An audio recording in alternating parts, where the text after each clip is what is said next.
Good morning guys. So for today's video is maghugas tayo ng plato. Hindi ko na napakita yung almusal kasi hindi naman ako yung nag-asikaso. Late na kasi ako nagising dahil for the puyat. So yung hinugasan kong plato is galing na yan sa mga unang mag-almusal.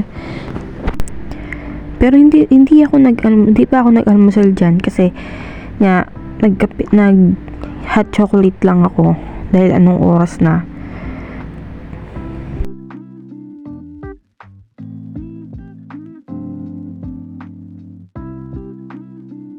After ko magugas ng plato, nasikaso ko naman yung mga nakakalat sa lamesa, yung mga palaman, frappuccino, tas yung mga tinapay na binuksan nila, hindi naman nila maubos-ubos.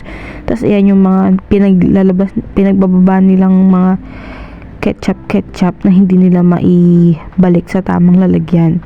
Sinayos ko lang ayusin ng kapihan. Tapos after nun, ayan, nagwalis-walis ako dito sa sala. Actually, pati buong bahay ako naglinis.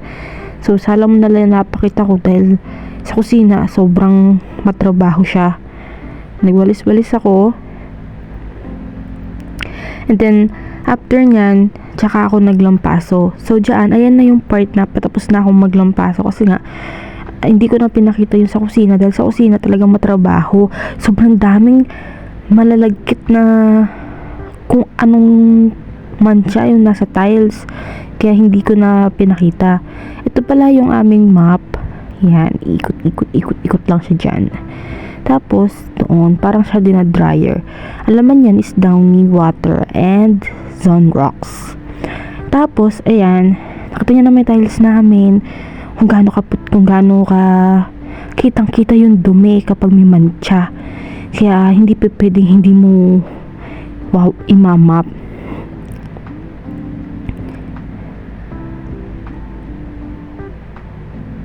Then, after kong maglampaso, ayun na, patadaanan ko ulit siya ng walis.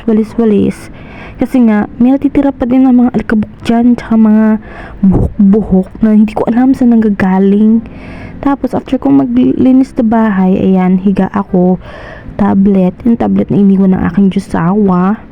And then, after niya, nakita ko, pa-lunch time na. And kaya, ayun, dali-dali akong saing, pero hindi ko na pinakita kung paano ako magsaing dyan sa rice cooker.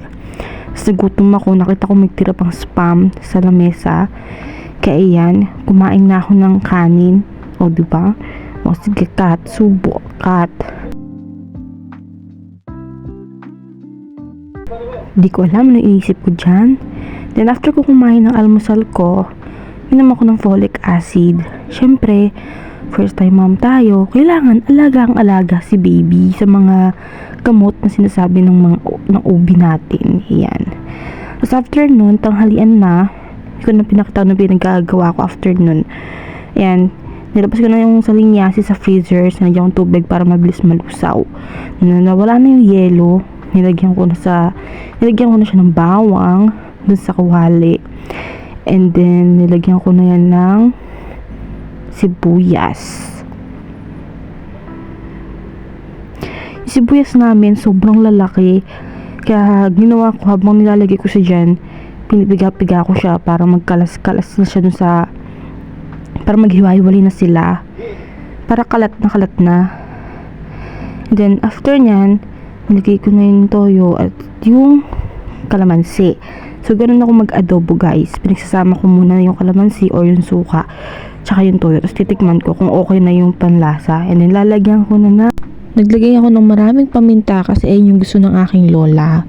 And then kinagabihan, hindi ko na pinakita kung paano ako nagsaing o nagluto ng aming ulam kasi may mga tira-tira pa.